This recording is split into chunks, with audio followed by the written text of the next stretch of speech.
¿correcto? ¿Por qué va a ser importante detallar esto? Porque, señores, a nivel interdisciplinario, ni los penalistas conocen mucho de los elementos en el ámbito de las relaciones familiares, ni los especialistas en derecho de familia conocen el contexto criminológico y el contexto penal. ¿Correcto?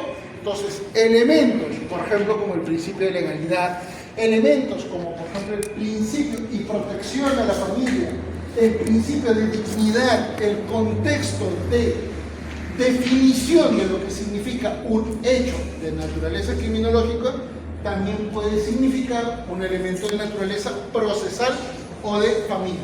Y les doy un referente. Un solo hecho, por ejemplo, un acto de agresión de A hacia B, puede generar un proceso penal, puede generar un proceso civil, por ejemplo, divorcio, puede generar en el contexto familiar, no judicial, una separación. Pregunta, señores, ¿todos los actos de agresión física, psicológica, eventualmente generan automáticamente un divorcio en una pareja de casados? No. Ahí viene la gran diferencia. El contexto penal siempre analiza el hecho, las condiciones del sujeto agresor de la víctima y evalúa de repente algún elemento penal, procesal penal y probatorio. Pero recuerden que en el contexto familiar esto no suele suceder de forma tan clara o evidente. ¿Correcto? Más aún cuando las relaciones familiares en los últimos 20, 30, 40 años han cambiado. Donde ahora tenemos referencias en familias, ¿qué cosa? Ensambladas. En familias paralelas. ¿Monoparentalismo? No, ahí en las familias monoparentales no hay tanta violencia porque es un solo, normalmente la mamá, a menos que haga violencia psicológica sobre sus hijos, ¿no? Pero en cuestiones de parejas, lamentablemente surgen muchos elementos, ¿correcto? Y una de las características más comunes en los conflictos familiares es lo subjetivo, ¿correcto? ¿Y por qué lo subjetivo? Porque recuerden que acá no estamos analizando ni derechos ni situaciones próximas a un interés. Estamos analizando situaciones muy subjetivas. Les doy ejemplos. ¿Por qué la has estado mirando? ¿Quién es ella? ¿Por qué has estado tan interesado? O me van a decir que esto es una cuestión que nunca le he escuchado. ¿Por qué usas ese vestido? ¿Con quién has estado hablando? ¿O no? Ante esas referencias, el contexto social, el contexto cultural, el contexto moral, el panorama sexual ha cambiado. Históricamente, por ejemplo, siempre se ha entendido que la violencia normalmente es en el contexto de parejas. Pregunta, ¿hoy por hoy acaso solamente entre parejas? No. También es, ¿qué cosa? Entre personas que están tratando de tener un vínculo, ¿sí o no? Pues no son nada. Vínculo afectivo. Oye, ¿estás saliendo con él? No. No. Pero, ¿qué pasa? No, es que somos amigos. Y ustedes saben que hay una serie de perspectivas que pueden parecer que son una situación afectiva, pero no lo son. ¿Y qué sucede si es que hay un embarazo? ¿Qué sucede si hay un acto de agresión? Entonces, esos elementos que a veces no siempre son tan fáciles de visualizar, el derecho penal no los logra visualizar correctamente. ¿Estamos? Peor aún, cuando tenemos situaciones mucho más complejas que exigen, por ejemplo, elementos probatorios.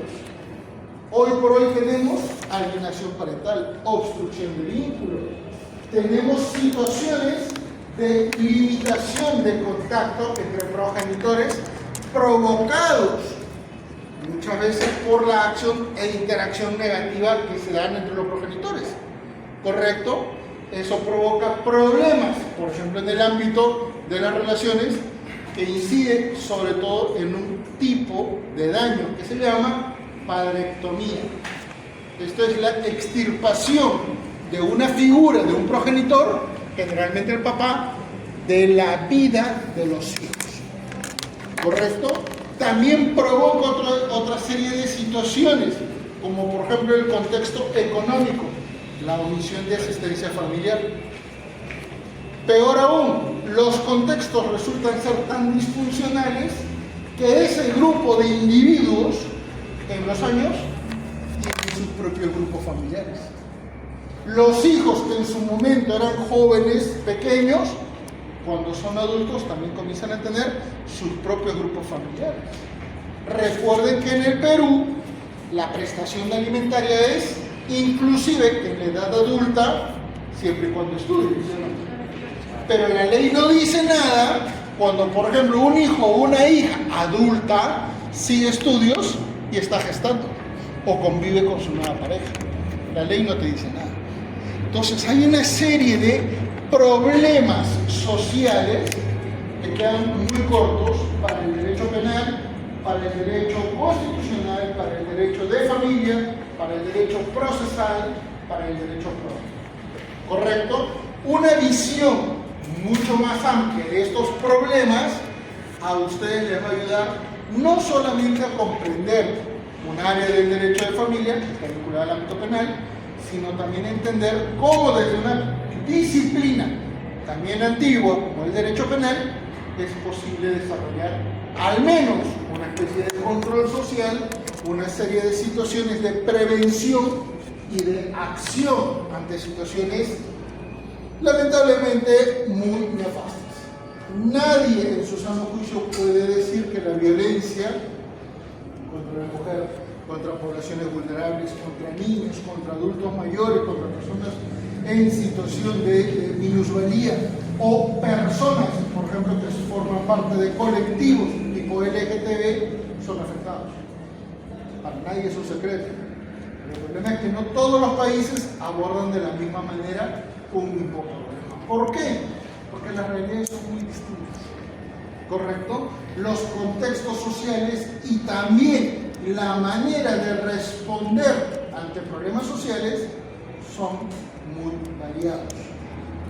Por eso la perspectiva, y he tenido la buena fortuna de tener la amistad y también la compañía de dos profesores magníficos, ambos doctores, profesores internacionales, que ahora los vamos a ir presentando poco a poco. ¿Cuál va a ser la interacción de esta clase? Van a participar por aproximadamente 20 minutos a presentar algunos elementos, ¿correcto? Vamos a analizar un poquito de la experiencia brasileña, luego ustedes podrán tener algunas preguntas, algunos interrogantes a efectos de generar un pequeño diálogo y luego les vamos a agradecer la participación en la Universidad más antigua de América, ¿correcto? Es una experiencia que va a ser muy interesante, muy bonita para nuestros amigos brasileños, pero también para ustedes. Y esto evidentemente para cuando nos toque ejecutar la clase correspondiente se van a dar cuenta de por qué les enfatizaba algunas cosas. ¿Estamos? Para el derecho penal, muchas referencias en el contexto íntimo, en el contexto privado, no se ven. ¿Y por qué no se ven? Porque no son públicos.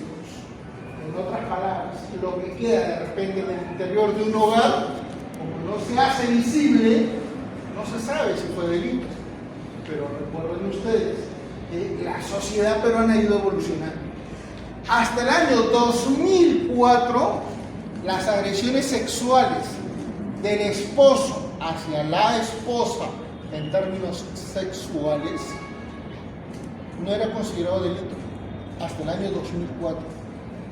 Las agresiones físicas del marido sobre la esposa necesitaban ser constantes según el Código Civil, y eso terminó en el año 2001. Basta una sola agresión para configurar el delito de agresión física. ¿Estamos? Vean cómo es que el panorama ha ido cambiando, y eso es porque la sociedad ha ido cambiando. Y recuerden, cuando la sociedad cambia, también cambia la legislación. ¿Correcto? ¿Sí? Muy bien. En ese sentido, vamos a invitar a nuestros compañeros, pero les voy a presentar un poquito sus hojas de vida, ¿sí? Un segundo, por favor, para poder ir detallando cada uno de estos elementos. Un segundito, lo que pasa es que ustedes tienen un currículum muy extenso. Un segundo.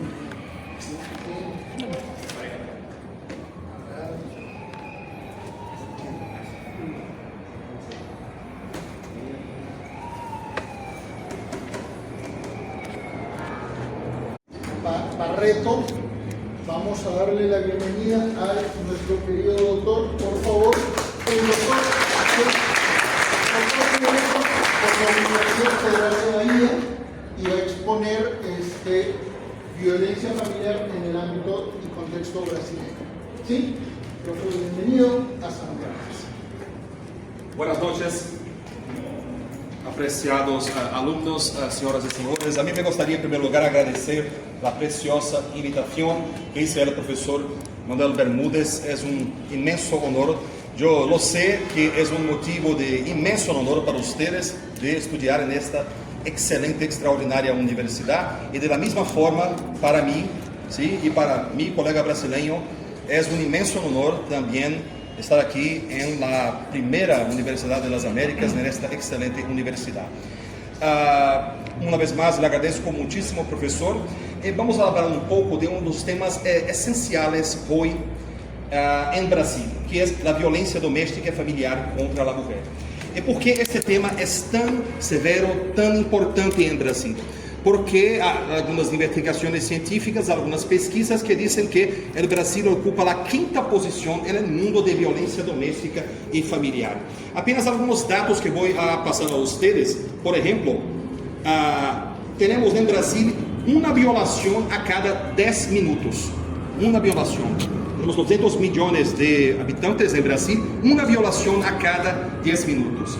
Hay un feminicidio, sí, un asesinato de mujeres, un feminicidio, que se convirtió en un crimen independiente. Un feminicidio a cada 7 horas. Entonces, estos datos, estos números son realmente impresionantes. Y estamos en Brasil cambiando, sí, a todo momento la legislación civil y sobre todo penal para la protección y la prevención y el enfrentamiento a la violencia contra las mujeres. Por ejemplo, tenemos la tasa de feminicidios, 22 para cada 100.000 habitantes mujeres. Tuvimos el año pasado 56.000 reportes de violación en Brasil. Entonces, hay algunas investigaciones, por ejemplo, los 5 países donde tenemos estos números más severos de violencia doméstica: El Salvador, Colombia, Guatemala, Rusia y Brasil. Y se dice que Brasil ocupa la 5ª posición. Y es por eso que tuvimos una ley en Brasil, una ley revolucionaria para nosotros, la ley María da Penha. El nombre de la mujer que da, esta mujer María da Penha, que dio el nombre a la ley. Fue una mujer que sufrió muchas agresiones de su marido. Ella se quedó parapléjica, ¿sí? Infelizmente, tentativa de asesinato por 2 veces. Y criamos esta ley en Brasil, la ley María da Penha. Esta ley es muy importante porque no se trata solamente de una ley penal, con el lenguaje penal, ¿sí? Hablamos de una ley principiológica, una ley que fue escrita para que cualquiera pueda comprender la ley, entender perfectamente. Entonces, cualquiera puede entender a la ley María da Penha.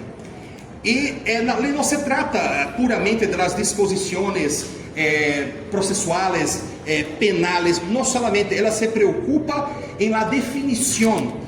Ela se preocupa en su defecto comunicativo, comunicacional para la colectividad. La definición de las formas de violencia, por ejemplo, no es solamente física, como dice el profesor. Tenemos la violencia psicológica, la violencia sexual, la violencia patrimonial, económica, destruyendo, por ejemplo, sus bienes, la violencia moral. Y esta fue una revolución porque permitió, por ejemplo, la adopción de inúmeras medidas, como se llama, medidas protectivas de urgencia, ¿sí? No hay contradictorio en esta fase, porque una mujer que se encuentra en una situación de violencia, ella necesita, ¿sí?, de urgencia. Esas medidas permiten a la mujer, ¿sí?, ¿sí? A un comisario de policía, y que acompaña a esta mujer para volver a casa y recoger sus bienes, sus hijos. Medidas inmediatas por parte del juez, sí, no se habla de contradictorio en esta fase, para la fixación de los alimentos provisionales, ¿sí? Que ella necesita, y inúmeras otras medidas de protección a la mujer.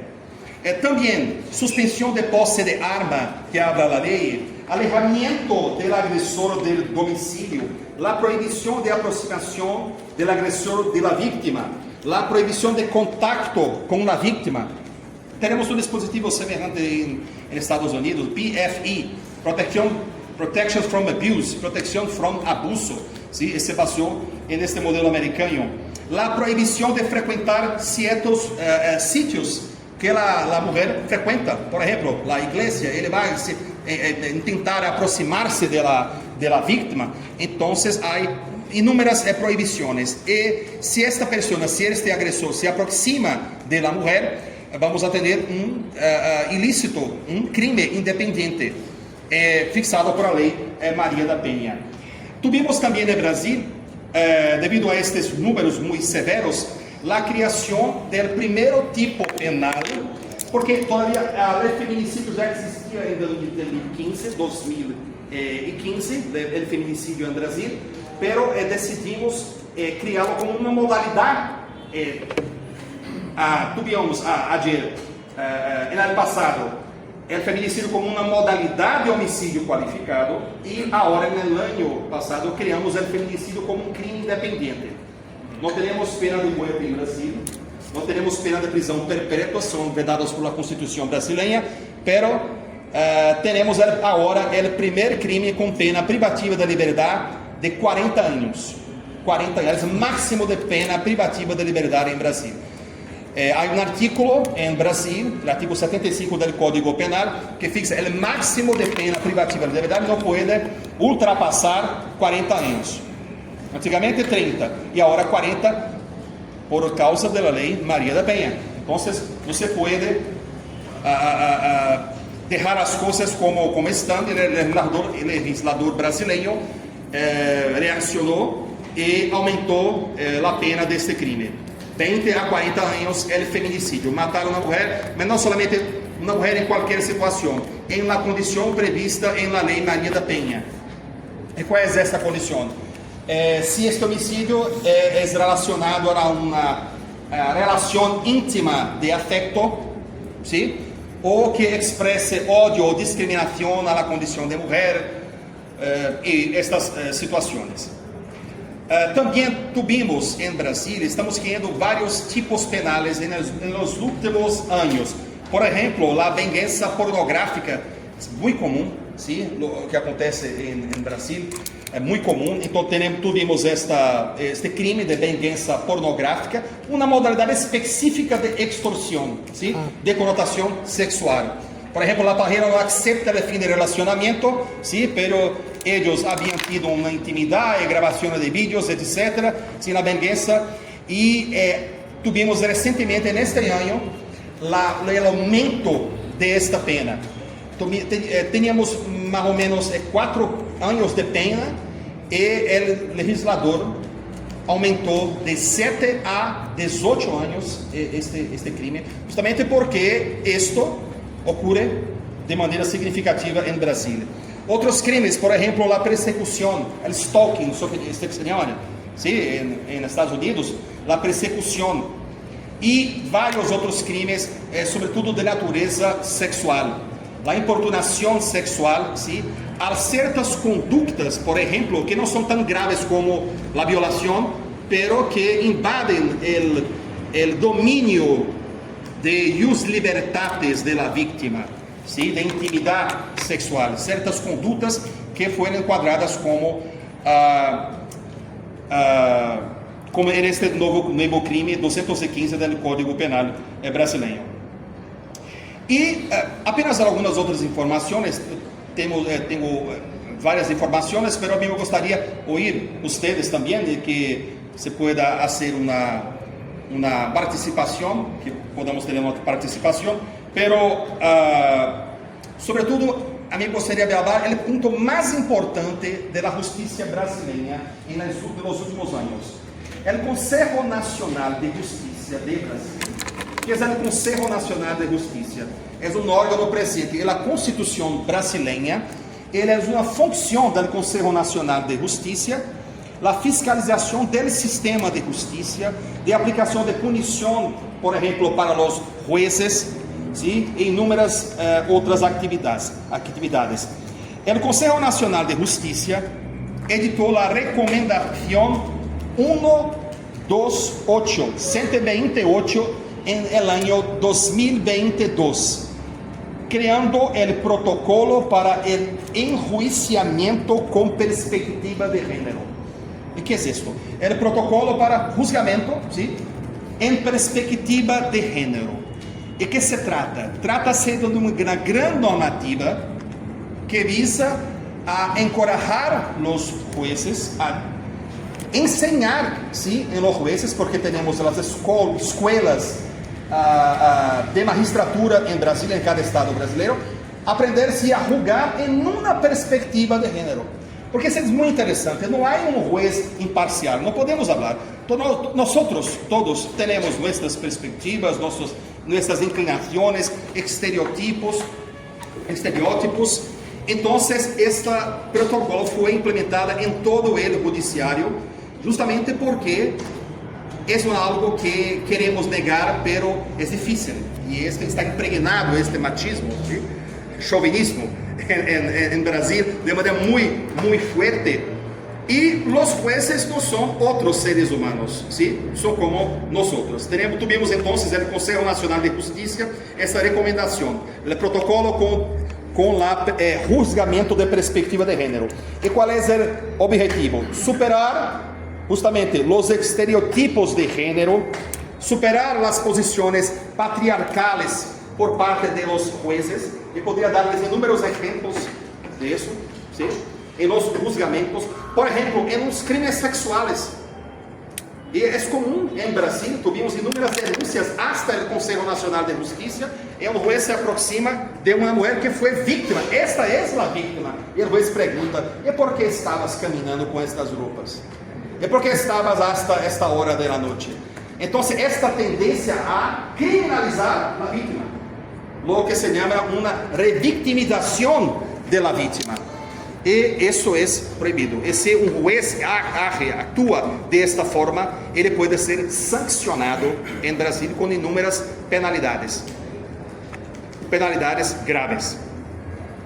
A superar las posiciones patriarcales, sexistas, discriminatorias en los procesos en general, en los procesos de labor, de trabajo, de cuestiones civiles y sobre todo en cuestiones criminales, justamente para evitar estas asimetrías de poder que se encuentran en las relaciones entre hombres y mujeres.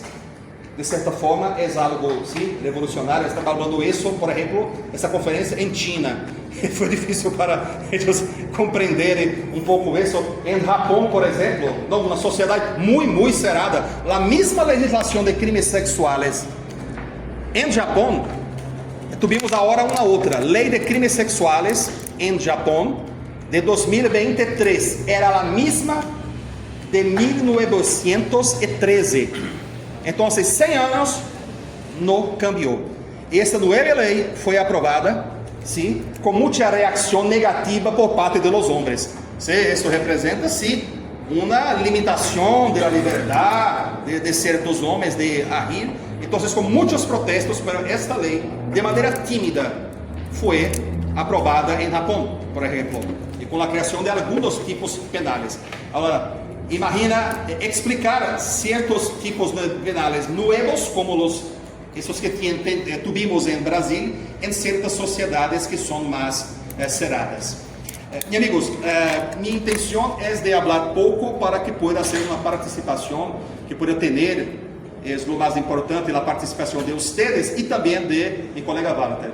Profesor, le voy a dar la palabra, si quieres ahora mismo, como quieras. Un poquito solamente para complementar, para que los chicos puedan percibir los técnicos.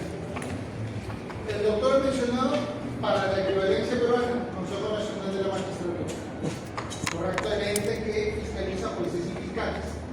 el doctor también ha analizado y ha evaluado que en Brasil existe un cambio en la legislación que en nuestro país se ha dado en los últimos 4 años recién, que son los delitos vinculados al ámbito informal, especialmente la difusión de contenido sexual entre parejas.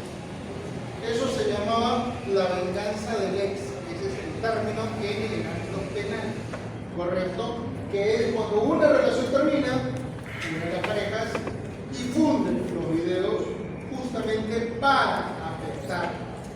Y no estoy diciendo afectar en un ámbito moral, estoy hablando también de un contenido en el ámbito personal y familiar. Esto inclusive en Italia provocó que una víctima de este tipo de situaciones termine suicidándose y provocó lo que hoy por hoy se denomina la criminalización del videochantaje, ¿correcto? Para que vean cómo es el contexto contemporáneo de también. Recuérdense que cuando muchas de nuestras leyes penales surgieron, no había celular, ¿correcto? Y los celulares cuando surgieron no tenían cámaras. Poco a poco es que la tecnología ha ido adaptándose a la sociedad y evidentemente con los cambios se han ido generando nuevas situaciones, ¿correcto? La violencia en Brasil como en el Perú tiene prácticamente los mismos elementos. ¿Por qué? Porque no es un problema local, es un problema a nivel mundial. Todas las sociedades lo registran, sociedades industrializadas, sociedades con mayor contenido cultural, por ejemplo, en sus tradiciones, es mucho más raro. En el mundo musulmán, por ejemplo, en el mundo africano, donde el contexto inclusive de esterilización o de ablación, esto es extirpación del clítoris en las niñas, es una práctica común, ¿correcto? Para el caso peruano, recuérdense que hace 2 años se prohibió el matrimonio para toda persona adolescente. Nuestro Código Civil permitía que los niños a los 14 años, como se escrito padre, puedan casarse. ¿Correcto? Porque supuestamente había un desarrollo que permitía que los jóvenes pudieran hacer y ejecutar algunas situaciones de carácter social, como por ejemplo tener contenido afectivo con otra persona, como por ejemplo tener relaciones de intimidad sexual con una pareja de su edad o rango de edad, y también casarse. Eso ahora está proscrito, ¿correcto? Que es un elemento positivo, hay que ver las condiciones. ¿Quiénes se casaban siendo adolescentes? Normalmente las personas obligadas por su propio padre. Al final terminaban provocando situaciones de separación porque los jóvenes no querían casarse, querían una relación afectiva y que bueno, en su juventud no siempre pueden medir los efectos de manera apropiada. Esas situaciones, señores, para que vean cómo es en el contexto comparado, que en este caso brasileño, hay muchas similitudes, ¿correcto? Si por ahí de repente algún compañero quisiera entender o plantear alguna pregunta, se lo agradeceré. Buenas noches. Buenas noches. Quisiera comentarle que, claro, concuerdo en su posición de que la judicatura muchas veces es subjetiva, tiene ideas preconcebidas. De hecho, en el Perú también hubo una sentencia, una lamentable sentencia de la Corte Suprema que tomó en cuenta la ropa interior de una persona como algo que daba a entender que quería tener relaciones sexuales, ¿no? Cosa que no tiene nada que ver y se usó como lo que se llama máximas de experiencia, cosa que no se deben probar, sino que los jueces dan por sentado de que esa ropa interior, por tener un determinado color, llamaba a la mujer a tener relaciones sexuales, cosa que no tiene ningún sentido. Y también concuerdo de que la violencia contra la mujer es un lamentable lastre en la sociedad, sobre lo cual el derecho penal debe tener una respuesta. Sobre eso quiero tener 2 cuestiones sobre la ley María de la Peña. Mencionó de que esta ley da facilidades a la mujer de alejamiento del agresor, prohibiciones de frecuentar lugares donde la mujer también frecuenta. Mi pregunta es si es que la ley toma en cuenta también, del otro lado, mitigar los efectos de una denuncia falsa, ¿no? En este caso sucede bastante, como venganza, de repente lo que también sucede, o también toma en cuenta algunos elementos donde inclusive la mujer puede iniciar la violencia el hombre responde y se genera pues agresiones de ambas partes, y sin embargo la justicia, por este efecto que es muy lamentable, que la violencia contra la mujer toma en cuenta más una violencia contra ella que genera un perjuicio no solamente el ámbito personal del hombre, sino también laboral, familiar y su entorno total, que incluso creo que tiene las mismas repercusiones lamentables. Perfeito, le agradeço muitíssimo por la pergunta, muy interesante las dos preguntas. Lo que concerne a la violência das mulheres sobre os homens. ¿Sí? ¿Mencionaste? Sí, a probabilidad de se aplicar la ley María da Peña en protección para los hombres. Si toma en cuenta estos casos donde la mujer depende, hay violencia recíproca. Ah, violência recíproca. Assim, não, na lei não trata de isso, é uma lei para proteger as mulheres. É muito interessante tu pergunta porque alguns juízes em Brasil invocaram a inconstitucionalidade da lei Maria da Penha, não, porque há violência para os dois lados. Então eu não vou observar a lei Maria da Penha, ou então vou observar aplicar a lei Maria da Penha também em proteção para os homens. E a Corte Superior de Justiça de Brasil, o Supremo Tribunal Federal, já decidiu e pacificou o tema. É uma lei para proteger as mulheres. E com essa argumentação, porque é uma violência de gênero, e os casos de agressões de mulheres, de agressões recíprocas, por la própria complexão física, que são muito raros. Então não se deve aplicar para a proteção de los homens. E a lei não leva em conta essas questões de agressões recíprocas. Claro, a outra pergunta sobre as denunciações caluniosas. ¿Sí? A lei não trata de isso, pero se uma mulher hace lo que llamamos el tipo penal de denunciação caluniosa, ela vai a responder por el tipo penal de denunciação caluniosa, artículo 339 del Código Penal brasileiro, que tem uma pena de 2 a 8 anos. Esto ocurre lamentablemente. ¿Sí? También se sucede como abogado. Eu sou abogado, sí, tuve alguns casos e temos que defender de um lado e do outro, ou mesmo actuar como assistente de acusação, ¿sí? Ao lado do Ministério Fiscal. Tuve as duas situações. Sí, infelizmente esto ocurre também, pero a lei não trata de isso, ¿sí? Entonces, si esto ocurre, vamos a tener un tipo penal específico. El Ministerio Fiscal va a denunciar esta mujer por el crimen de denunciación caluniosa. 2 a 8 años de prisión. Claro, pero mi pregunta venía a ejemplificar, más o menos significar el tema. O una mujer de repente ve a su pareja engañándola, por ejemplo. ¿Ve su pareja? De repente siendo infiel, por ejemplo. Siendo infiel, sí. La mujer comienza con la violencia, el hombre le empuja para defenderse y le genera un moretón o una agresión. Y activa la ley esta María da Peña. ¿Hay razones o hay pericias que pueden determinar la violencia recíproca o la no? Sí, perfecto. Y hay violencias recíprocas, en este caso la mujer va a responder por el crimen de lesión corporal. Pero hay una posibilidad de atenuación de esta pena. Por ejemplo, si él encuentra a su pareja con otra en la cama, por ejemplo, si tenemos lo que se llama una violencia física que ha sido cometida por relevante valor moral. El relevante valor moral era un valor de repercusión íntima, ¿sí? Julgada relevante y que merezca una atenuación de la pena, ¿sí? Por los hombres y por las mujeres.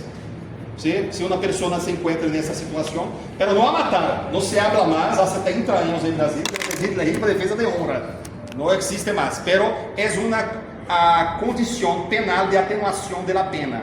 La pena puede ser atenuada por el juez. Gracias por tu pregunta. Por favor, Dorita. Sí, doctor Barreto, ¿verdad? Sí. Tenía una consulta, me sorprendió mucho cuando dijo de que allá en Brasil el feminicidio se está sancionando entre 20 a 40 años como máximo, ¿verdad? Porque al menos en nuestra legislación peruana la pena máxima en ley es de 35 años. Y me parece excesivo, a pesar de que entiendo la relevancia que trata de darse y la protección jurídica que busca darle el papel de la mujer. ¿Es esta modificación a 40 años, al menos en la legislación brasileña se contempla, hay un máximo de pena en la legislación brasileña legalmente, que es de 40 años, efectivamente, o no contemplan un máximo de pena como lo hace la legislación peruana. Sí. Eso por un lado. Y bueno, entiendo que respecto a la política criminal se estaría aplicando la sobrecriminalización de este acto delictivo para esta protección mayor al papel de la mujer. Eso, ese es el comentario. Sí, perfecto. Tenemos algunas penas graves en Brasil, pero siempre tuvimos el máximo de 30 años. Por ejemplo, homicidio cualificado. Si es practicado, por ejemplo, un homicidio simples, 6 a 20 años. Si es cualificado, 12 a 30, por un motivo fútil, torpe, con utilización de medio cruel, veneno, asfixia, tortura, fuego. Homicidio cualificado, 12 a 30 años. El latrocinio, 12 a 30 años también. ¿Sí? La extorsión seguida de muerte, 24 a 30 años. Pero hace 70 años, por 70 años en Brasil, el mínimo puede crecer, pero el máximo siempre 30 años. Pero mira, una sociedad, un código penal es de esta forma, porque una sociedad es de esta forma. Yo no conozco la sociedad del país, pero el código penal se presenta el reflejo de una sociedad. Entonces, estos casos son tan graves en Brasil que el legislador, creyendo en el poder preventivo del crimen, es una otra cosa, ¿sí? Porque una persona que va a matar a una mujer y no va a leer el Código Penal antes, pero como una actitud, por ejemplo, de represión, prevención y represión del crimen, él decidió crear este nuevo tipo penal, ¿sí? Feminicidio, 20 a 40 años. Tuvimos algunas críticas, pero eso por la justicia brasileña, por el legislador brasileño, esta es una cuestión pacificada porque los números son verdaderamente impresionantes. Tenemos muchos casos, e incluso casos de hombres que matan a las mujeres y luego se matan. Está bien. Muchas gracias. Yo te agradezco muchísimo. Está la compañerita, luego viene el doctor y luego el doctor. Sí. Por favor.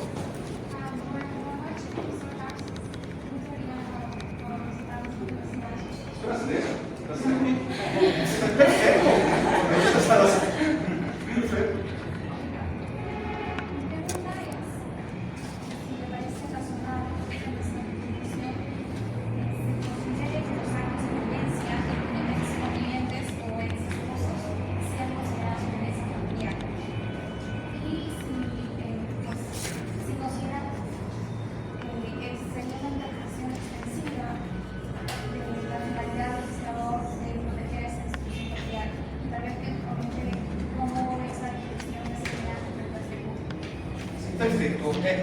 ¿Comprendieron la pregunta que le hice?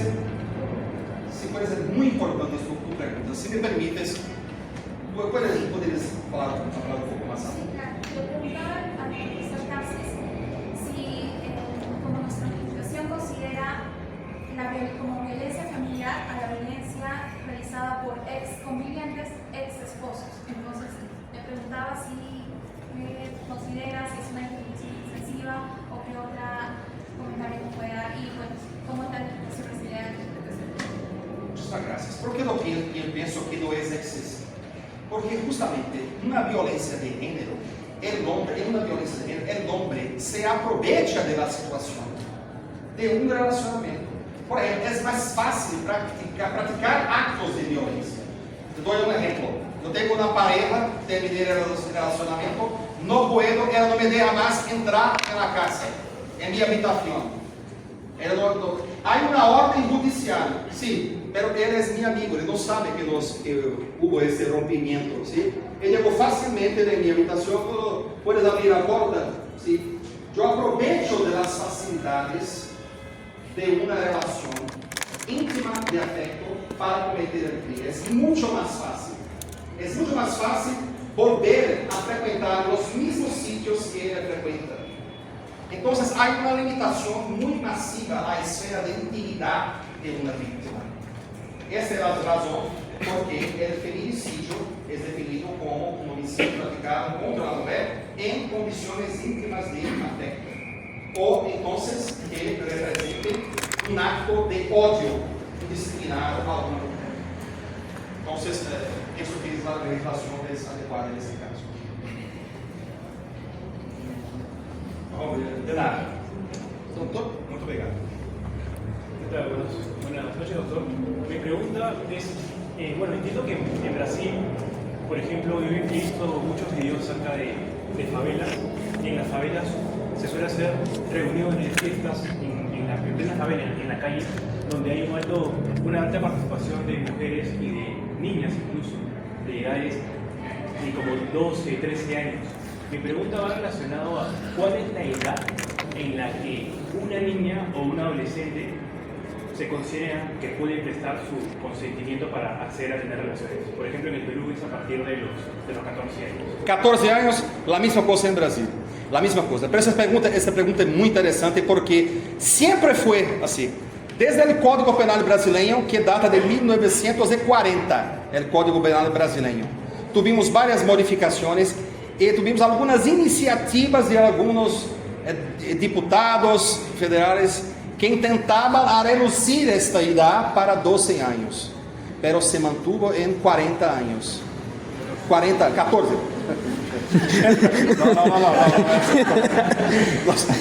Não tem que esperar tanto para.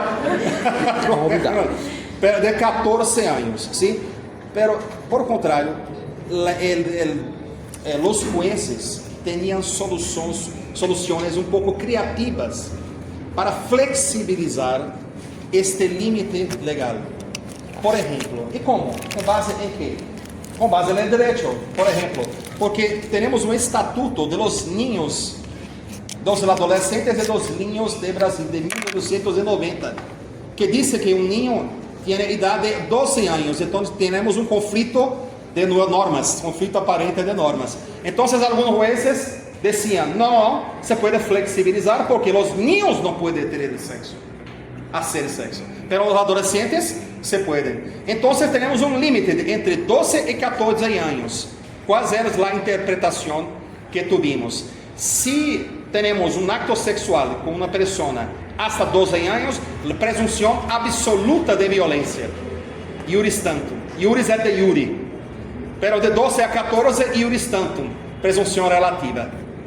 Isso era muito interessante. Então, tuvimos decisões que estavam flexibilizando. E a ONU criticou o Brasil, temos vários órgãos, a Organização das Nações Unidas, criticou uma decisão de um juiz que absolviu um acusado de fazer um ato sexual com duas niñas, de 12 e 13 anos.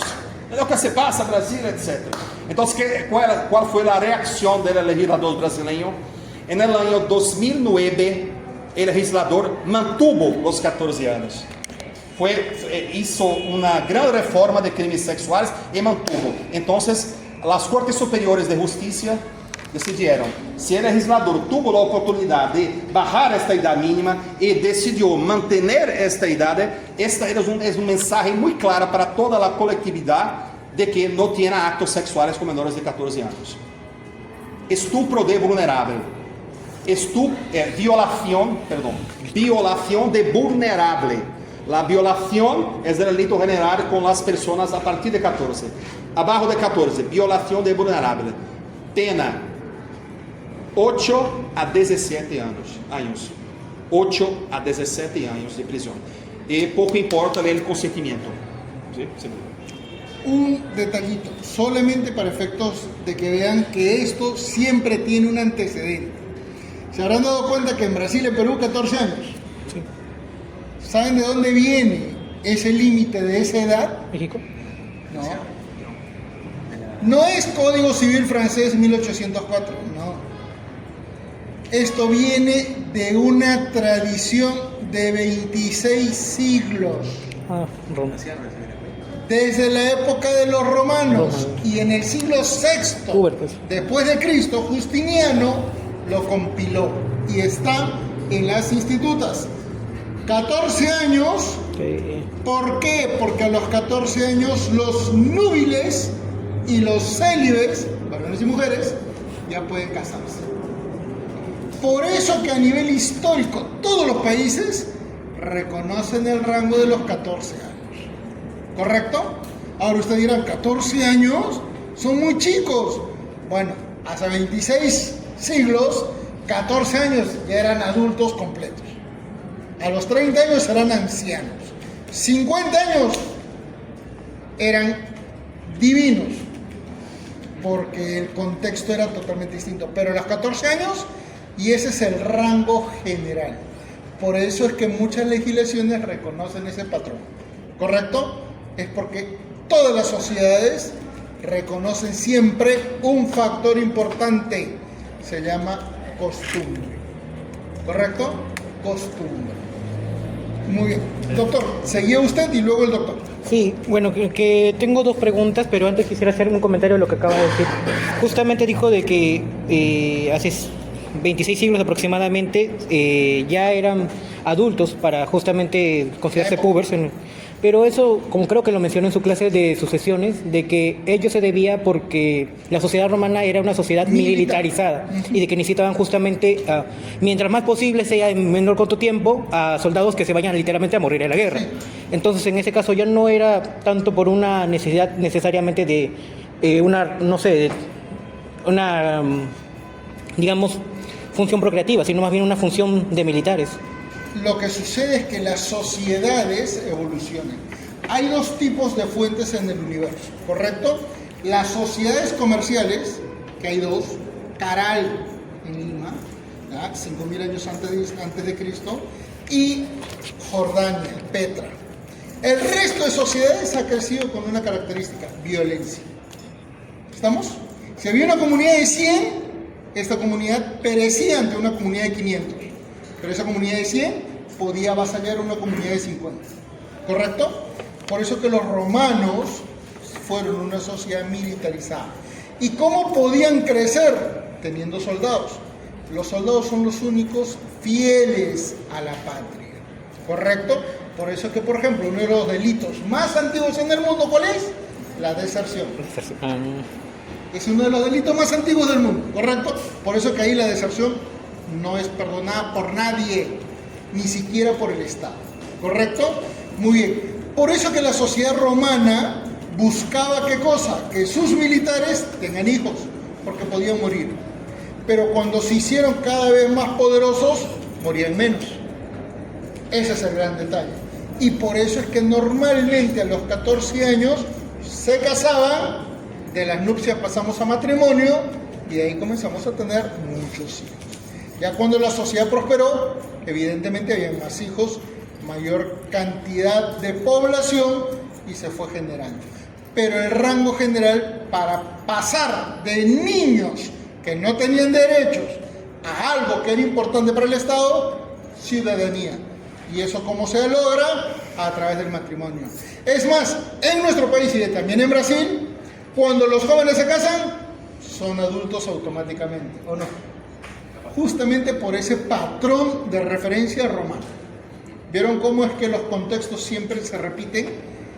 Somos una sociedad que históricamente guarda muchos elementos comunes. Tal vez no los conocemos, pero la historia te dice siempre ocurren los mismos patrones. ¿Correcto? No. Y ahora tu segunda pregunta. Sí, muchas gracias. Buenas noches, creo ya, doctor Barreto. Quería preguntarle, justamente hizo una mención que gracias al Consejo Nacional de Justicia de Brasil, justamente se fiscalizaba el sistema de justicia y que en su recomendación 128-2022, creo que le estoy diciendo correctamente, se estaba dando se dio un protocolo de enjuiciamiento con perspectiva de género. Mencionó de que justamente se trataba de evitar el machismo de los jueces, superar los estereotipos de género, superar la revictimización de la víctima. Pero yo lo que he escuchado es que lo ha visto en el ámbito exclusivamente de la mujer.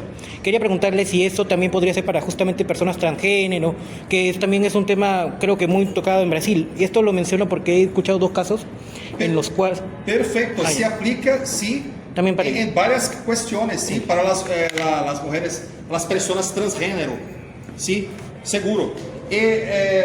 La Lei Maria da Penha, el judiciário brasileiro já decidiu que a Lei Maria da Penha é uma lei não de sexo, pero de género.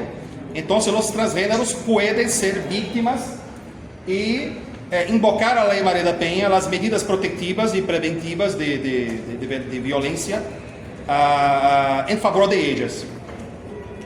Y quería hacerle una pregunta. Bueno, mi pregunta también iba a decir si justamente la ley de María de Peña protegía a estas personas. Bueno, gracias por contestar también ello. Mi segunda pregunta era justamente cuáles serían los tipos penales específicamente para proteger a estas personas en caso de discriminación directamente, porque creo que es un tema muy tocado en Brasil contra las personas del género. Sí, sí, perfecto.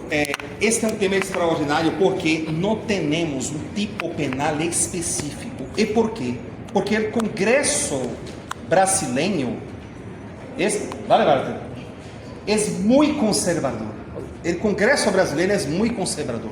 Y entonces hay una restricción muy grande de hacer una incriminación, ¿sí?, de estos tipos, ¿sí?, de estos tipos penales. Entonces tenemos un cierto activismo judicial en Brasil, lo que se hace activismo judicial. Y a mi ver, yo pienso que Personalmente pienso que se deben protegerse estas personas, pero no soy muy a favor del activismo judicial porque desequilibra el juego constitucional. Pero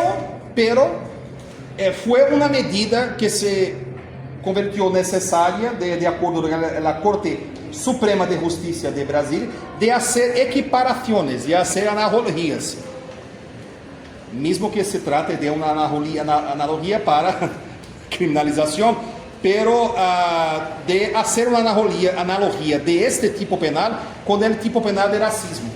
Racismo. Sí. Entonces se puede hacer una equiparación. Es un tema muy polémico, pero hay decisiones judiciales que convierten estos actos de humillación, de agresión verbal, como actos de racismo. Muchísimas gracias. Y finalmente nuestro compañero para luego dar paso a nuestro doctor Walter. ¿Le parece? ¿Sí? ¿Qué tal? Gracias, doctor. Una pregunta en torno a lo que mencionó, en torno al stalking. El stalking no entra en posición de delitos informáticos sexuales. Leyendo un poco de tecnología, mencionaban, al menos en la legislación española, que existía una gran cantidad de delitos que se habían tipificado, como el grooming, el stalking. En el caso de Perú, por ejemplo, no está tipificado este tipo de delitos informáticos sexuales. Quería preguntarle si en Brasil existen figuras similares o si ya se ha empezado a dividir este tipo de delitos. Perdón, yo no comprendí. ¿Se puede repetir? Un poquito más alto. Perdón. Hay una cantidad de delitos sexuales como el grooming o el stalking que mencionó. Stalking, Ajá. sí, persecución, sí. Quería saber si en Brasil se encuentran tipificados ese tipo de delitos, porque acá en Perú no se encuentran tipificados. Sí. Artículo 100, para hacer una pesquisa de derecho comparado, 147A del Código Penal brasileño. Pero no se utilizó el nombre americano, ¿sí? Stalking, pero persecución. Es un tipo penal polémico, digo polémico porque era abierto. Pero más o menos, no tengo de memoria, pero perseguir de manera continua, reiterada, ¿sí? Haciendo esta intromisión en la vida privada, en la esfera de la intimidad de la persona. No es el voyeur, ¿me comprende? Voyeur, francés, voyeur, la persona que está, ¿cómo se dice en español? Mirón. Voyeurismo, oui. Voyeurismo. Voyeurismo. No es eso, ¿sí? Porque no está invadindo la esfera de ella. Pero perseguir es justamente seguir a la persona, ¿sí?, abordarla por diversas veces, se poner en su local de trabajo, etc. Es el delito de persecución. Sí, está tipificado. No, pero directo creo que se lo fría. Bueno, muchísimas gracias, querido profesor. Por favor,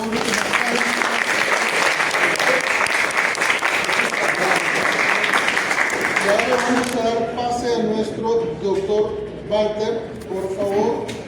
El doctor también, que es doctor en Derecho profesor y editor de revistas Hey. científicas en Brasil, y él nos va a dar una perspectiva de estudio interdisciplinario desde el derecho penal a efectos de poder dar algunas publicaciones o trabajos científicos en esta disciplina.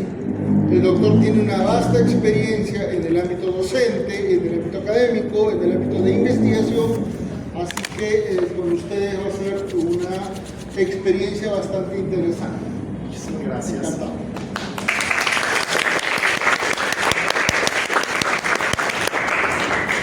Primero, muy buenas noches a todas y todos.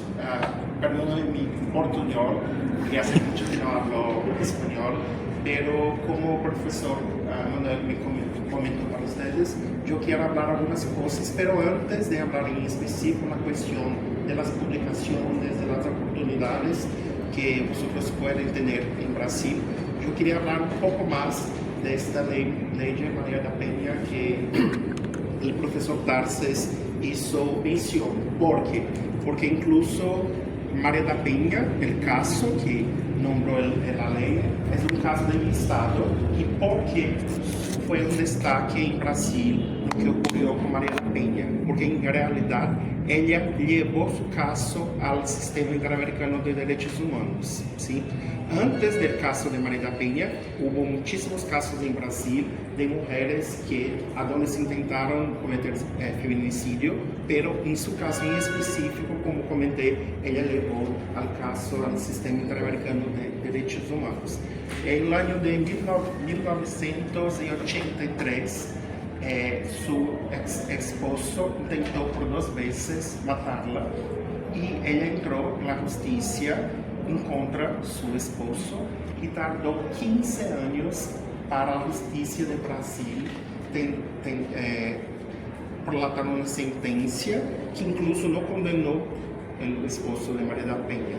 Entonces, después de 15 años del caso, ella ingresó frente al Sistema Interamericano de Derechos Humanos. No sé si todos saben, pero el Sistema Interamericano de Derechos Humanos hay algunos prerequisitos para que se ingrese el caso.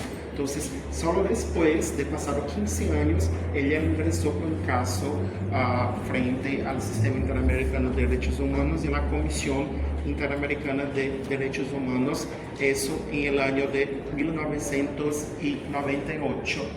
Pero es importante que también comente que en el año de 1996, Brasil ratificó la Convención de Belém de Pará, que es una convención de la Organización de los Estados Americanos que trata justamente de los derechos de las mujeres. Entonces, como comentaba, 96 Brasil ratificó, 98 María da Penha ingresó su demanda frente a la Comisión Interamericana de Derechos Humanos.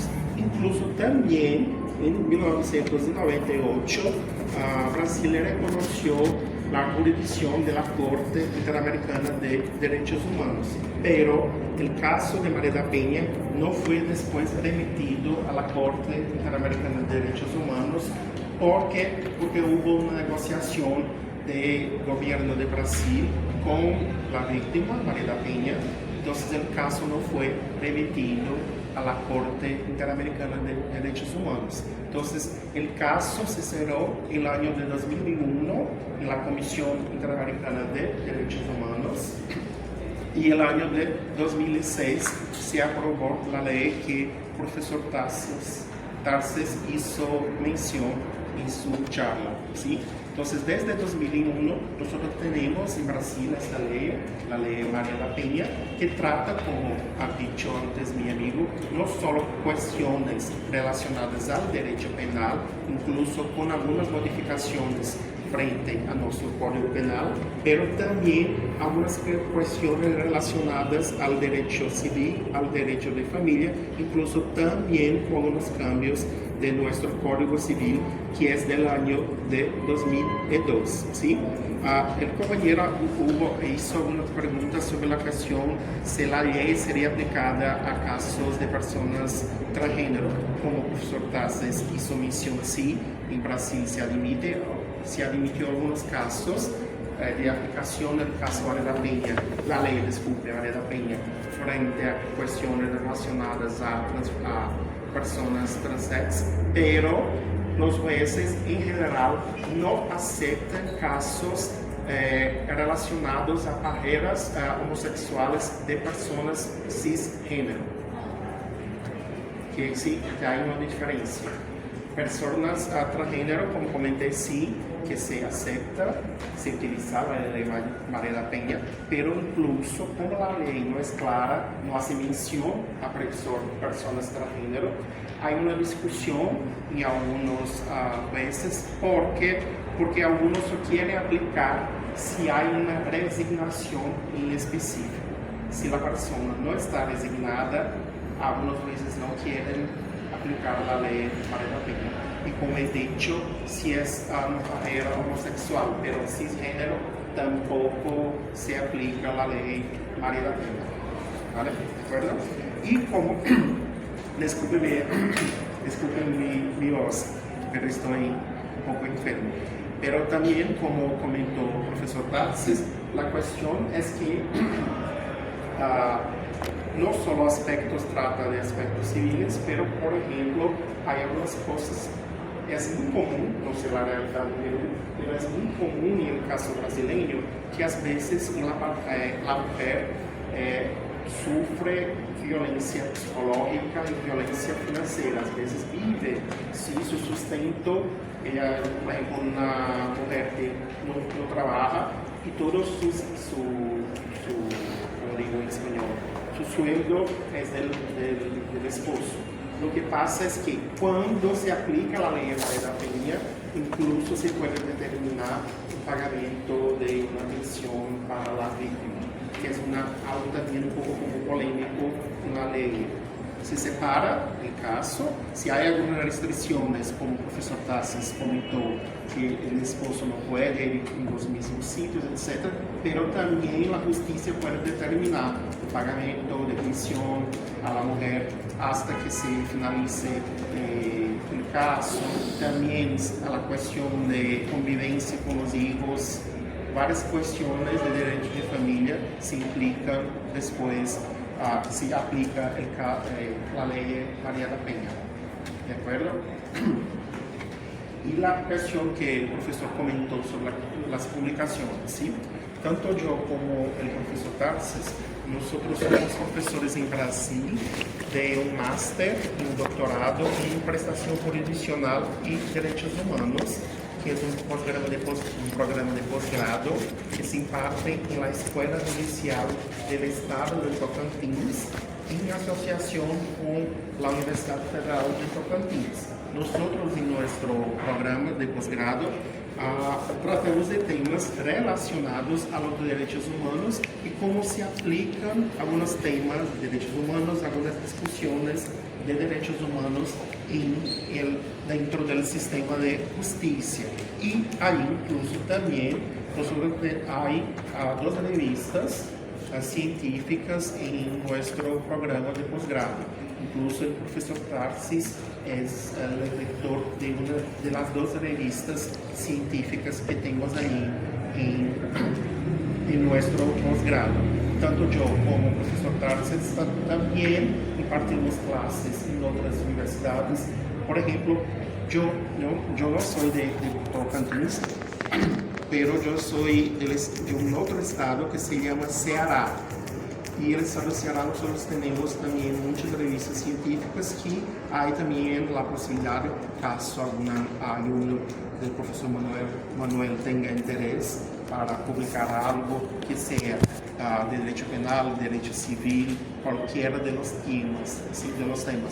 Nosotros en Brasil tenemos muchísimas revistas científicas y la idea de nuestro viaje es justamente proporcionar una troca de conocimientos entre la gente acá de Perú, de nosotros en Brasil, para que a partir de este primer contacto podamos establecer algunas posibilidades de aproximación y posterior convenios de cooperación jurídica caso alguno de ustedes tenga interés, por ejemplo, de ir a Brasil a hacer alguna estancia de investigación o incluso hacer una parte de las clases allí en Brasil, eso también es una posibilidad muy presente en nuestras instituciones de enseñanza.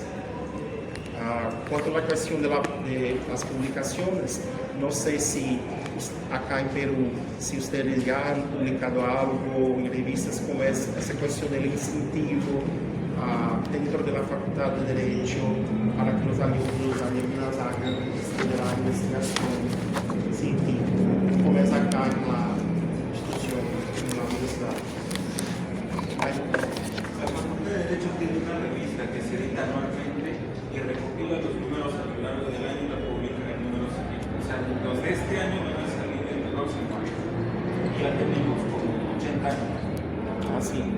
No, incluso el profesor Manuel me comentó que la revista está casi siendo considerada en Scopus para que se basada en el Scopus, que es una base de datos muy conocida en todo el mundo. Creo que es cuartil 4. Sí. Es cuartil 4, creo que es. Sí. Como profesor Manuel me comentaba, disculpe, profesor, cambio de clima. Sí. Profesor Manuel, por ejemplo, me comentaba que acá en Perú, lo mismo en Brasil, casi nosotros no tenemos revistas jurídicas en específico que estén en Scopus. Se compara a otras áreas de investigación como medicina, ingeniería, hay un montón más de revistas que estén en Scopus. ¿Por qué? Porque en la realidad de Brasil no hay como una tradición de investigación en las facultades de Derecho. Hasta hoy muchas universidades, muchas facultades de Derecho no hacen inversión en investigación científica a nivel de pregrado. En varias instituciones en Brasil no hay este interés. En la Facultad de Derecho, pero como comenté en medicina, ingeniería, eso es algo más común de observar. Por eso que creo que en Brasil todavía tenemos también pocas revistas de ciencias jurídicas en Scopus. Pero, como comenté, nosotros en Brasil tenemos muchas oportunidades, entonces si alguien tiene algún tipo de interés de hacer un intercambio o hacer una publicación en Brasil, como profesor hizo mención, yo también soy editor de algunas revistas. Allá en Brasil nosotros tenemos que llamamos de COMPED. COMPED es el Consejo Nacional de Investigación y Posgrado en Derecho, y reunimos como cerca de 300 revistas científicas dentro de ese consejo, y también todos los años organizamos algunos congresos internacionales. Acá en América del Sur ya hicimos en el Ecuador, 2 en Montevideo, hicimos ya un congreso en Argentina, en Cuba, en Chile. En Europa hicimos un montón, incluso ahora en mayo haremos un congreso en Alicante, en España. Entonces, en estos congresos también hay la posibilidad de que los alumnos de pregrado, maestría, doctorado presenten sus trabajos en los grupos de trabajo, después se publican los análisis, que sea en los análisis, sea en estas revistas que tienen relación con nuestro Consejo Nacional de Investigación y Posgrado en Derecho. Serían algunas cuestiones que quería, más una vez, perdone por mi voz. No se preocupe, mi querido doctor. Complemento un poquito, de paso que el doctor descanse un poquito también la garganta, ¿sí? Las semejanzas y diferencias con Brasil, ustedes las están viendo. Tenemos muchos problemas muy parecidos. Pero en el ámbito de la investigación también somos un poquito parecidos. ¿Por qué Derecho en Perú y en Brasil no tienen tantas publicaciones en Scopus? Esto se lo voy a decir porque evidentemente no todo el mundo lo conoce. Hay una perspectiva muy local. Los problemas, sobre todo en el ámbito penal, en el ámbito civil, en el ámbito familiar, en el ámbito laboral, en lo tributario, en lo contencioso, son locales. ¿correcto? Entonces, ¿cómo se aborda a nivel de la investigación el análisis de esos temas? En perspectiva local, en la legislación local, en la práctica judicial local, en la doctrina local. Entonces, si en el Perú ocurre una situación, imaginémonos, en una perspectiva de análisis constitucional, para los peruanos, desde un estudiante de pregrado hasta un estudiante de doctorado, le va a parecer muy común. ¿Por qué? Porque conoce el ámbito normativo y algo de la teoría, ¿correcto? Pero para un estudiante de Brasil, de pregrado, de posgrado, de doctorado, esa realidad no le va a parecer tan interesante. ¿Por qué? Porque tiene una ley diferente y además porque es una ley y una realidad que no es tan vinculante para Brasil como ocurre en el Perú. Muchos de los elementos que se analizan en el ámbito judicial, en el ámbito de la realidad brasileña, a ustedes o a un investigador peruano como que no le va a ayudar mucho, salvo la teoría, que sí es común. Ahí viene la gran diferencia en las investigaciones jurídicas y en las investigaciones científicas, en medicina, en ingeniería, en biología, en cuestiones de física. ¿Por qué? Porque en esas especialidades el análisis es mucho más técnico, ¿correcto?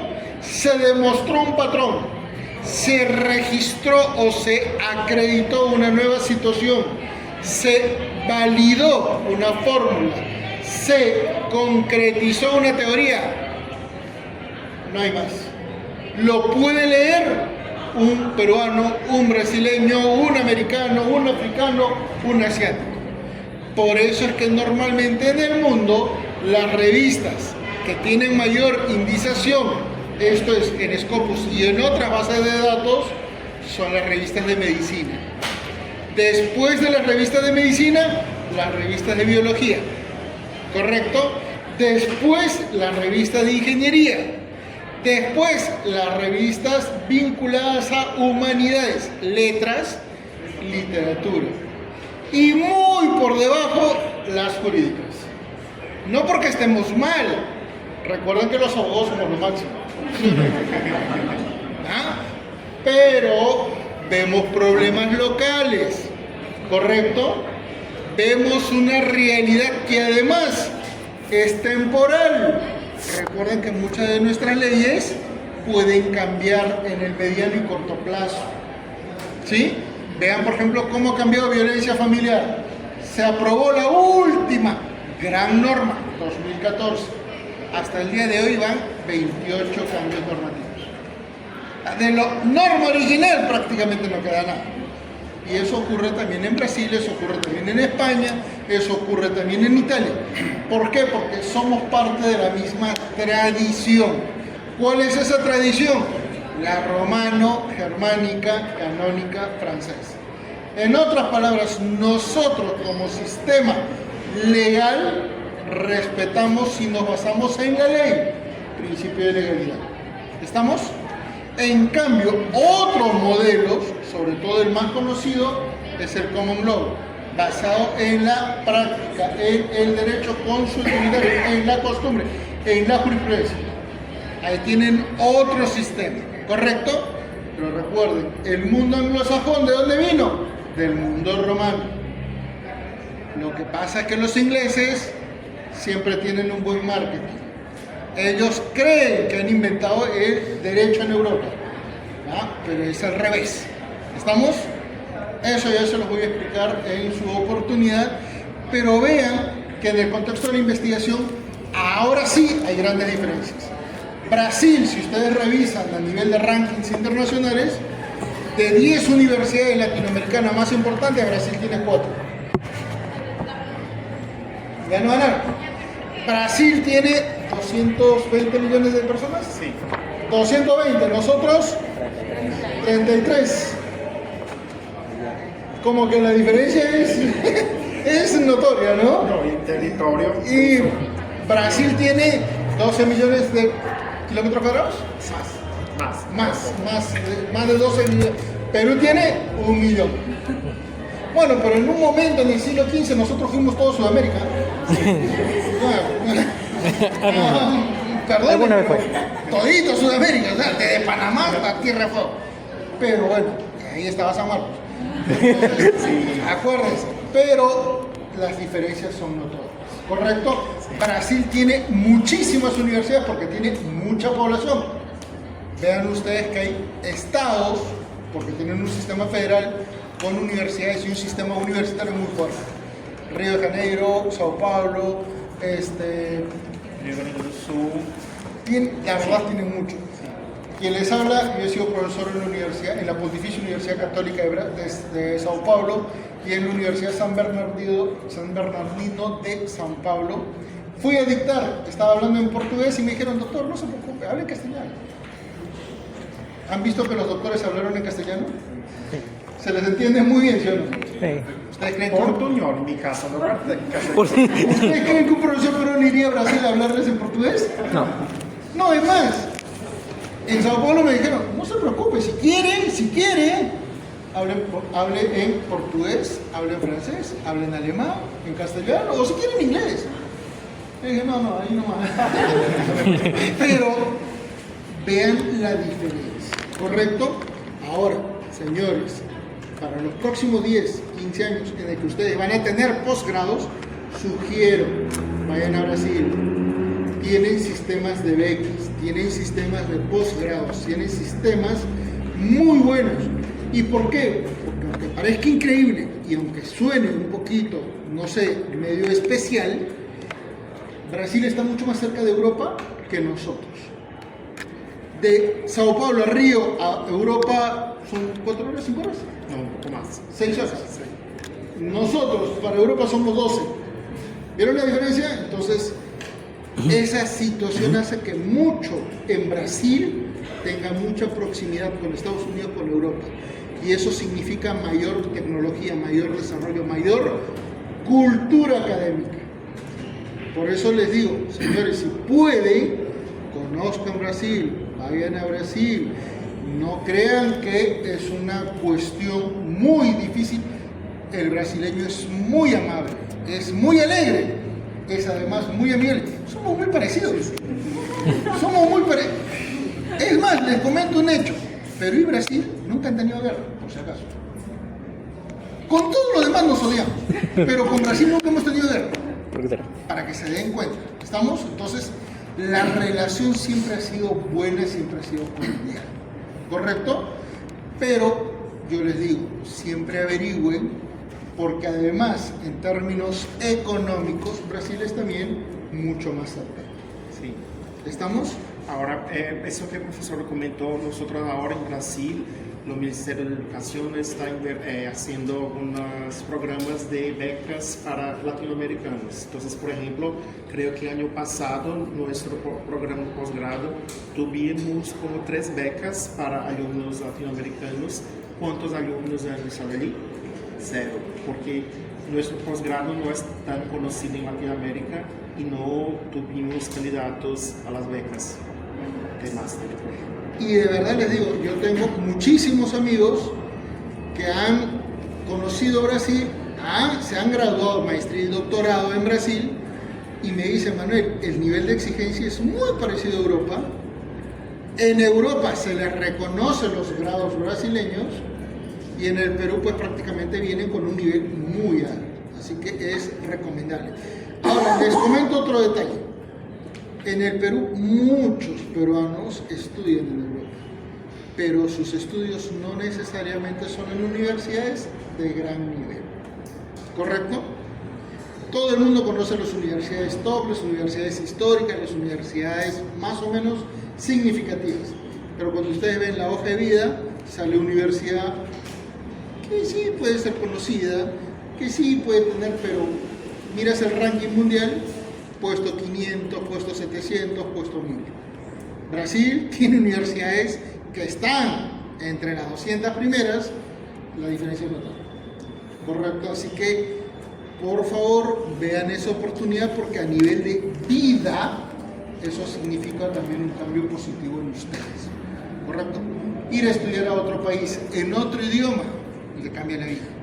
Ir a estudiar en un contexto de cultura diferente cambia la vida. Y esto para bien siempre es bueno. El que tiene ganas y estudia siempre progresa. Es más, ¿qué dice el escudo brasileño? Orden y progreso. Así de simple. ¿Estamos? Vean que esos elementos ayudan.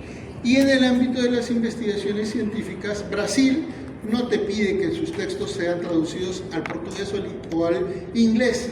Pueden publicar en castellano. Sí.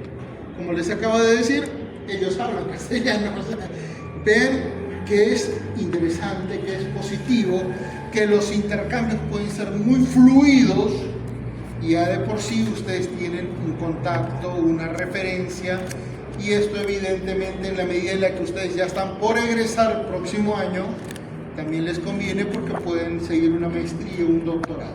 Y como han visto, hay programas de becas, hay programas de intercambio, hay una vida académica muy importante. Miren solamente un factor. El doctor dijo 300 revistas jurídicas, ¿sí o no? En el Perú solo tenemos 3 revistas jurídicas en Scopus. 3. ¿Ven la diferencia? En el Perú, ¿sabe cuántos científicos a nivel jurídico están registrados en CONCITEC, en RENACIP, el Sistema Nacional de Registro de Investigadores? 100. Y de los cuales 2 son de acá, doctor Barsi, quien les habla. Y los 2 estamos calificados, él está en nivel 3, yo estoy en nivel 4. Entonces, la diferencia es notoria. ¿Cuántos abogados hay en el Perú? 250,000. 250,000. Para que vean cómo es que se puede manejar un contexto laboral positivo. ¿Estamos? Así que vean ustedes esas posibilidades. Brasil es muy amable. Brasil tiene mucha vida profesional, académica, laboral. El nivel de desarrollo también es significativo. Llegas a Sao Paulo, por ejemplo, en mi caso me tocó carretera 1, carretera 2, carretera 3, el tren, es impresionante. Es impresionante. Y me dijeron, doctor, tiene usted para sus viáticos. ¿Sabe cuánto me dieron? $200 por día. Yo soy tragón. ¿Saben cuánto consumí el día? $20. No podía comer más. Y eso que comía mucho. Tuve que devolver todo. Y me dijeron, ¿pero por qué devuelve? Porque no he comido más. Uno con la buena fe, me dijo, no, pero eso es para usted. No, es lo que corresponde. Y de verdad, el sistema es muy diferente. Les gusta escuchar, les gusta entender, les gusta generar ese intercambio con estudiantes, con profesores. Son muy buenos y eso sí, si al final se genera una buena interacción, créanme que esto también repercute en sus familias, en su contexto personal, en su contexto diario. Y por ahí, quién sabe, de repente hasta se quedan en Brasil. Sí. Porque suele pasar. Y ustedes dirán, trabajan, a veces se casan. ¿Por qué? Porque parte del fenómeno mundial también, ¿qué cosa es? La migración. La gente migra no solamente para regresar, migra con la idea de crecer, pero muchas veces cuando ya migró, ya se acostumbró, ya no quiere regresar. Por eso es que muchas personas que se van a España, se van a Italia, se van a otro país, a Japón, a donde sea, ya cuando están 3, 4, 5 años dicen, ¿ya para qué me regreso? Ya tengo una vida. Imagínense ustedes, se van a los 22, 23 años, llegan a los 30 años, ¿van a querer regresar? Ya no. Ya tienen otra visión, tienen otro mundo, otro panorama, otro nivel de desarrollo. Y esa es la parte humana, ¿correcto? Hay países fríos. Los doctores conocen Japón, conocen otra realidad, Corea. Allá en Japón no importa nada, vives pensando para trabajar. Tanto es así que en el metro la gente puede dormir y se puede apoyar en el hombro y legalmente está prohibido que tú quites el hombro. ¿Por qué? Porque están cansados. Te pueden meter preso si es que tú retiras el hombro para que esa persona pueda descansar. y tienen un nivel de vida en el que, por ejemplo, todas las personas tienen muy poca ropa porque ellos viven una vida simple. La misma ropa la van cambiando, lavando constantemente. ¿Por qué? Porque viven para trabajar. Los latinos, en cambio, no. Los latinos vivimos de otra manera. Vivimos con ganas de sonreír. ¿Alguna vez han visto un brasileño renegón? ¿Han visto un brasileño triste? No. Esa es la cultura de los latinos. En el Perú, con tanta tontería que nos pasa, ¿vivimos tristes? Ya pues, no. Esa es la perspectiva. Y eso, aunque parezca increíble, es parte de nuestra sociedad. ¿Correcto? Hay diferentes maneras. Y a nivel universitario, Brasil es uno de los países al cual admirar. En América Latina, Brasil, primero en muchos niveles. En segundo nivel va Colombia. Tercer nivel va México. Cuarto nivel va Chile. Quinto nivel va Argentina. Ustedes dirán, sexto Perú. No. Uruguay. Ustedes dirán, ya Perú. No. Paraguay. Ecuador. Ustedes dirán, Perú. No. Venezuela. Perú está muy abajo. ¿Pero por qué? Porque recién iniciamos un proceso de cambio. ¿Cuándo inició esto? 2017, cuando las universidades se formalizaron. Comenzó a estructurarse la SUNEDU y se generó la necesidad de que las universidades se licencien. ¿Correcto? Un patrón de competencia totalmente distinto. ¿Estamos? El mundo recién permitió que en el Perú se comience a ver otras realidades. Antes no lo teníamos. Eso cambió la perspectiva y por eso es que nosotros recién estamos entrando a ese sistema de competencias. Por eso es que ahora pensamos en revistas Scope, por eso es que ahora pensamos en congresos internacionales, por eso es que ahora pensamos vengan profesores extranjeros, por eso es que pensamos ahora alumnos vayan a hacer un intercambio estudiantil con otro país. Vieron que es un proceso de cambio. ¿Cuándo se verán los resultados? Probablemente en 5 o 10 años. Mucho de eso dependerá de ustedes. Porque ustedes cuando lleven su posgrado, cuando ya comiencen a trabajar, van a ver los éxitos de este proceso de cambio. Pero esto, como siempre se dice, es una constante. ¿Correcto? Por ahí de repente, ya tomando un poquito el descanso de la garganta de nuestro amigo, si tienen alguna duda, alguna consulta, por favor, solo les pediríamos que un poquito de volumen para que el doctor pueda escuchar, ¿no? Si por ahí tienen alguna consultita. Doctor. Sí, la verdad mi consulta era más que todo con respecto a los tipos de violencia que mencionaron en su disertación.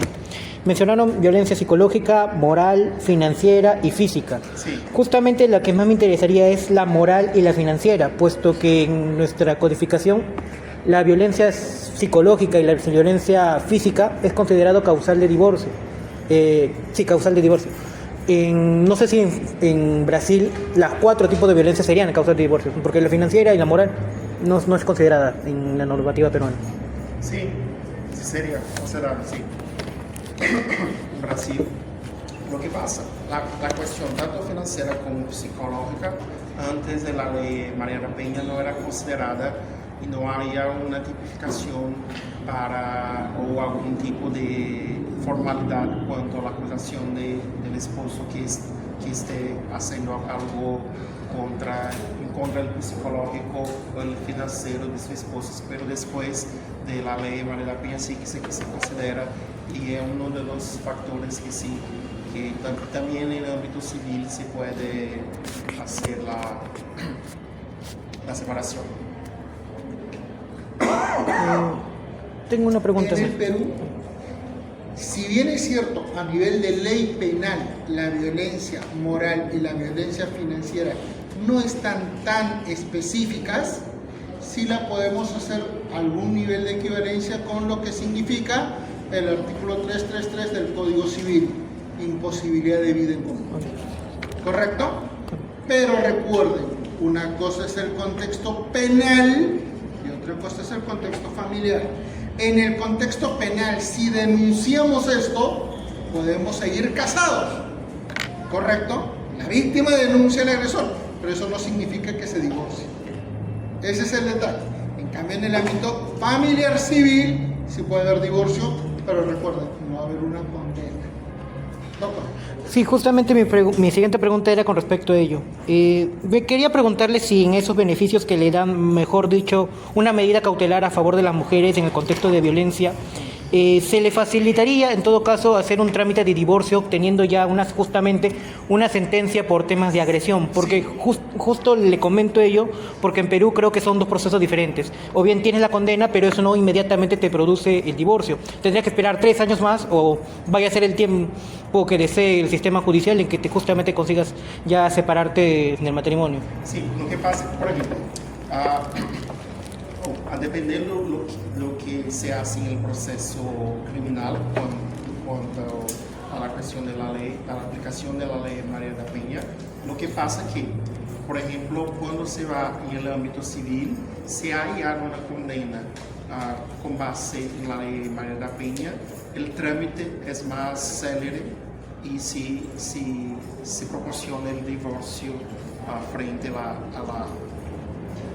en relación a la víctima y su esposo.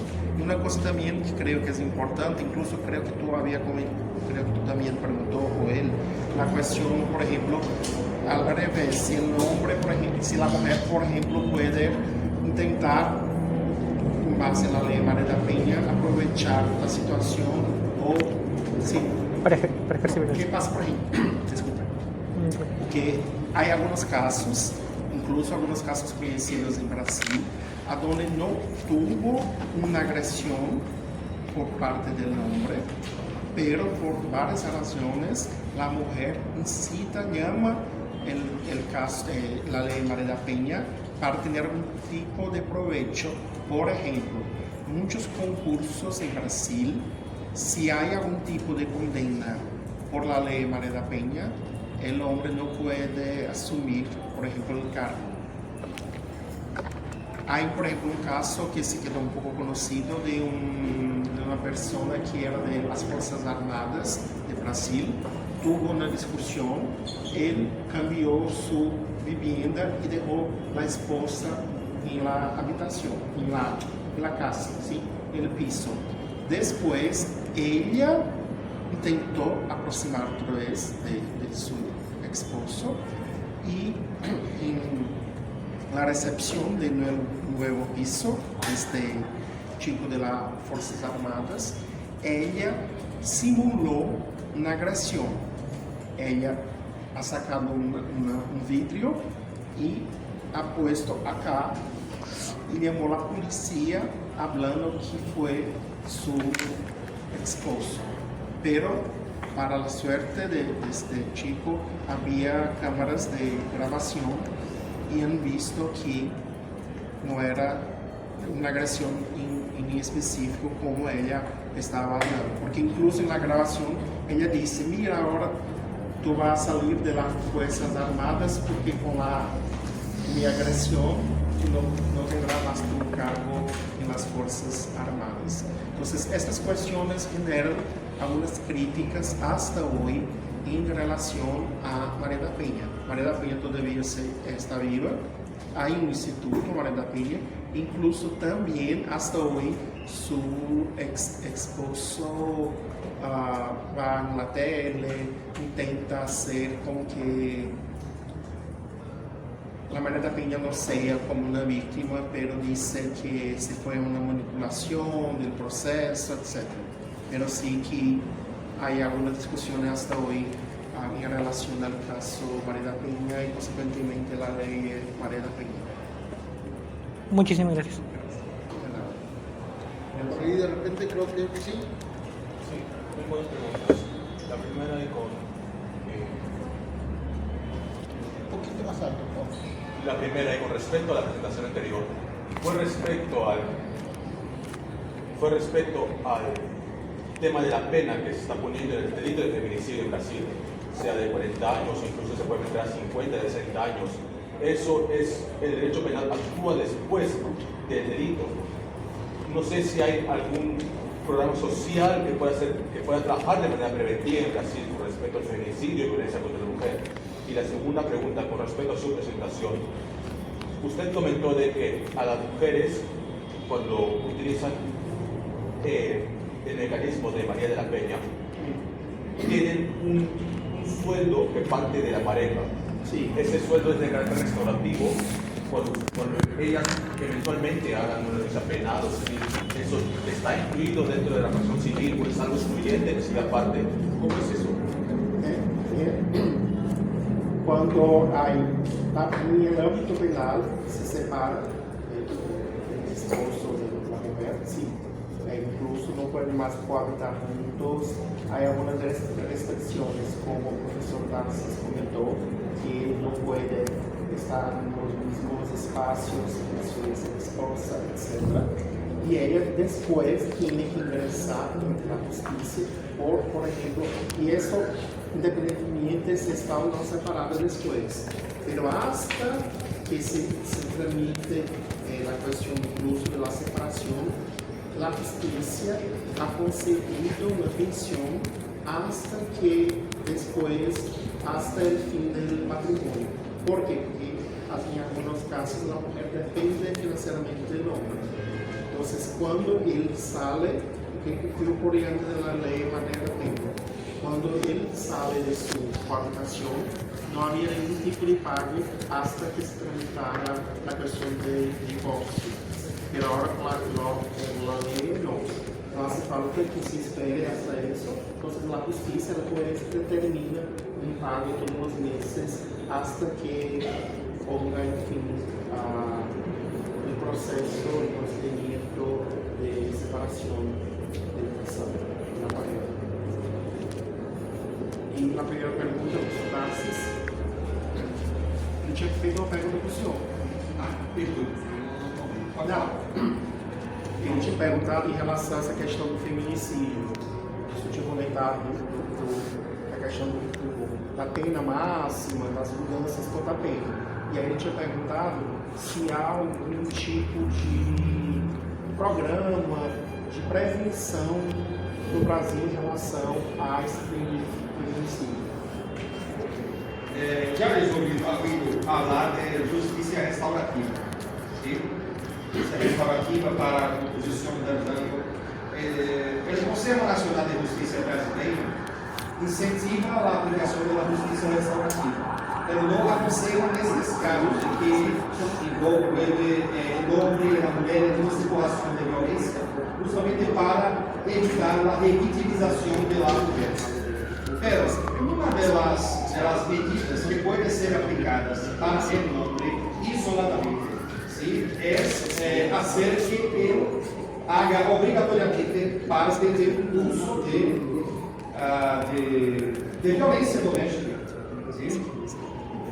Que él participe de grupos, ¿sí? Psicológicos para prevenir la violencia contra la mujer, terapia de grupos con otros hombres, justamente para pensar en el legislador en la posibilidad de prevención en estos casos de violencia.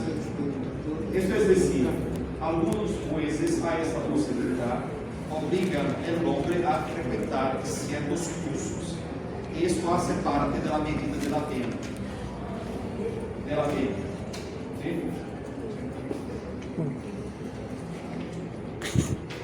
Muchísimas gracias, mi querido doctor. Estamos justo, coincidíamos con un amigo en común en Bogotá. Perdón, ya Carlos. Sí, perdóneme, es que el mundo es chiquito y a veces tiene varios amigos y me dicen, mira, yo estoy en Bogotá y bueno, yo ese estado como en Pantalla. Con Carlos, y justo se me había olvidado el segundo nombre, lo buscamos y sí, coincidimos. Es un amigo. Él es actualmente decano de la Universidad de Nueva Granada, decano de Derecho. Él ha sido miembro de la Corte Interamericana de Derechos Humanos como perito en temas de delitos de lesa humanidad.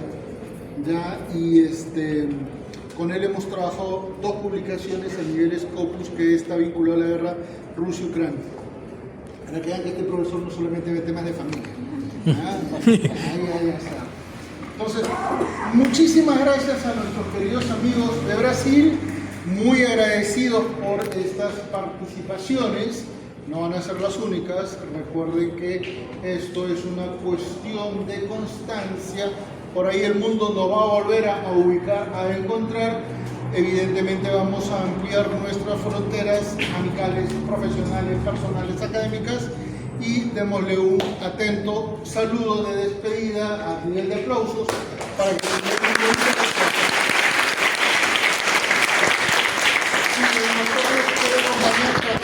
una foto colectiva, por favor, póngase por ahí. ¿Dónde estuvo la foto? ¿Sí? De foto de grupo.